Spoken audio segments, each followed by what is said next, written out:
ऐसा नहीं लगता कि जिस तरीके से एक परसेप्शन डेवलप राज्य के भीतर हुआ है गाइडलाइन जी। दरों को बढ़ाने के बाद, जी। जिस तरीके से प्रदर्शन कुछ लोगों जी। ने किया है, जी। एक बड़ा पत्थर लेके आपने मधुमक्खी के छत्ते पर दे मारा है। नहीं, देखिए कोई भी रिफॉर्म करते हैं तो एक तो लोगों को पहले आसानी से सीधा सीधा समझ में नहीं आता, क्योंकि बहुत टेक्निकल विषय है। मैं तो काफ़ी अच्छे पत्रकारों को, अच्छे पॉलिटिशियंस को समझाने में मुझे घंटा लगाना पड़ता है।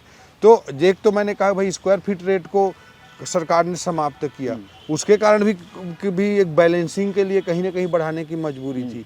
दूसरा, हर वर्ग का सोचना सरकार के लिए ज़रूरी है कि भाई एक हमको किसानों की भी चिंता सरकार को करनी है, मिडिल क्लास की भी चिंता करनी है, गाइडलाइन रेट अप्रोप्रिएट रहे तो लोन लेने वाले को भी सही रेट मिले उसकी भी चिंता करनी है। एट द सेम टाइम हम रियल इस्टेट का कारोबार भी ठीक तरीके से चले उसको भी सरकार के रूप में, पॉलिसी मेकर के रूप में, नीति निर्माता के रूप में हमको चिंता करनी है। तो कोई भी रिफॉर्म आता है तो उसको समझने में, उसके पूरे रिजल्ट्स आने में लोगों को थोड़ा समय लगता है। मैं इतना कह सकता हूँ कि जितने रिफॉर्म्स हुए हैं ये मिडिल क्लास लोगों के लिए, किसानों के लिए, निम्न मध्यम वर्ग, आय वर्ग के लोगों के लिए कोई उनके लिए पीड़ादायक नहीं होंगे।